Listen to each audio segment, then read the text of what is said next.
the world go round. And Con Edison, in their infinite wisdom, has cut the power to my apartment to do some sort of maintenance.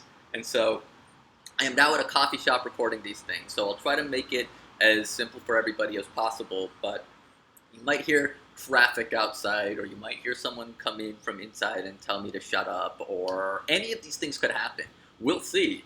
So stay tuned. Should be exciting. So right now we're talking about interfaces, and interfaces you can think of generally as all the set of public member functions for a particular class. And in Java, there's actually a technical version of an interface, so it's actually formalized in Java. And what an interface is it's a bunch of abstract methods that a class implements. So classes implement interfaces. So maybe we could put a little comment here.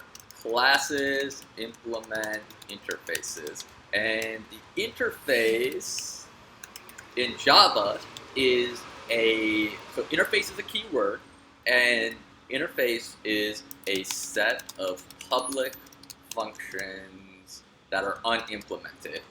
Implemented, okay, also called abstract, okay? Remember, abstract data types, they're unimplemented, right? They can be implemented in any language, right? And so abstract usually has this meaning in computer science that means things that aren't implemented, okay? And you can get away with that most of the time. Abstraction's a little different, right? Abstraction's representation. It's what you choose to ignore and what you choose to preserve about something, right? I can abstract a student as just a student ID and an eye color or something like that, okay? So they're related, but think of when you use abstract as a keyword in computer science versus abstraction as a general mechanism that humans do to simplify the world around us, okay, or to make sense of the world around us. Both are important in computer science, okay?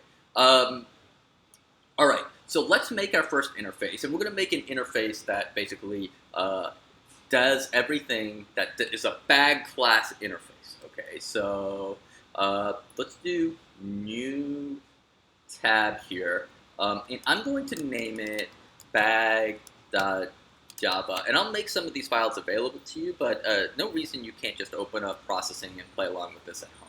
Now, for an interface to work in here, it has to be a .java file. Remember when we did this hack before? That's just a processing thing. But in real life, you will name it bag.java too, okay? So maybe we'll name it bag interface.java just to make it clear what it is. And I like that. So bag interface.java, I've camelbacked it, okay? And now we have bag interface.java, and it tells you, hey, this isn't my editor can't handle this because I'm processing. It's okay. And what we're going to do is we're going to make our bag interface. So bag interface. You don't have to have it in its own file. You can actually put an interface in like another file, just define it. And that's totally fine too, like in the main file or something like that in Java. But it's nice to have it in its own file because then you can easily share it among your company, for example. So we will talk about the advantages of interfaces in a second. But then the way we create an interface, so we've created an interface, and now what we can do is we can add some of our functions from before to this interface. They're not implemented, right? They're abstract in the interface. So let's do what? So one of our functions was a bag you should be able to insert into a bag. So we'll say you should be able to insert some target value into a bag, okay? And so that's one of the functions, okay? Notice we haven't implemented it yet. We didn't do any curly braces and give it a body. We just gave it a name and said we should be able to implement that. And let's get the spacing right, or the tabifying right. Okay, one of the things was we might do a Boolean remove value, which removes some value, right? And you get the target value. Okay, there's also an int remove one value. So this is, maybe we'll call this remove target value, and we'll call this one just remove value, and it removes some random value. Okay, so remove target value, remove value, that makes sense. Sorry if I'm changing the names up on this on you, but it's better. I think it probably plays a little better in your mind. Int size, right? How many things are currently in the bag, right? Just to make that clear. Number of things in bag right now, okay? Void empty, okay? And void empties the bag, right? We can also do, one of the students in the class said, why don't we have is empty? And I said, why not? So we can do Boolean is empty. You're asking the question, is this bag empty? It might be something you want to check before you try to remove a value from the bag, right? Maybe it's empty, and so you don't want to try that. We're also gonna have contains target and get target count. Yeah, okay. So those are the other ones we talked about. So Boolean contains target, okay, and we'll give it a target value to see what it contains. And we can also say int get target count, and we'll say int target.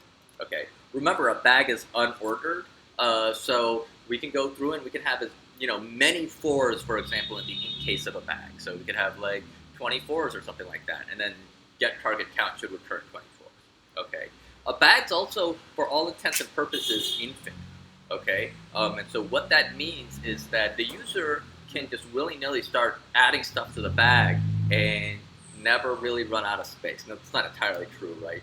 They might run out of space depending on, for the size of an array where we're using an integer inside the index and things like that, right? So we might run out into like very practical reasons for space running out. In the linked list version, we might actually just run out of, space in our Java virtual machine, and the program might say, okay, this is an overflow, Stack Overflow, get out, right, and end our program. Those are all perfectly valid reasons why it might stop, but for all intents and purposes, this is infinite, okay? All right, so now, if a class wants to implement this interface, what they're saying is it's a contract. They say, I will implement all of these methods. So if a class implements this an interface, you know that the class has implemented all the methods of the interface, okay? And all the interface specifies is what's going to be returned, the name of the function, and the parameter passed into the function, okay? Or the parameters passed into this function, okay? That's all that's specified here. So that's an interface. And let's do an example here. This will maybe make this a little more clear. So I'm going to make a new tab here, and I'm going to call it, we'll call it array bag. We're going to do two versions of the bag. We're going to do an array bag and a linked list bag. Okay, we don't have to do a .java here. And we can say class array bag implements bag interface. Okay, and class array bag implements bag interface. Okay, and so we've created a class. It's a very simple class, right? Not a big class. And if I hit play here, what it says is the type array bag must implement the inherited abstract method bag interface.getTargetCount. Okay, so it picked a random method that wasn't implemented, right? Get target count, and it said, okay, well, if you're going to implement the bag interface, you better implement get target count. Okay, and so that's what we have to do. Once we say we're going to implement an interface, we have to actually implement all the methods of an interface. All right, and this ensures it's a bag. So it doesn't matter the implementation. We know the methods we will have. All right, so I'll ask you a few questions, and then we'll jump to the next part of this.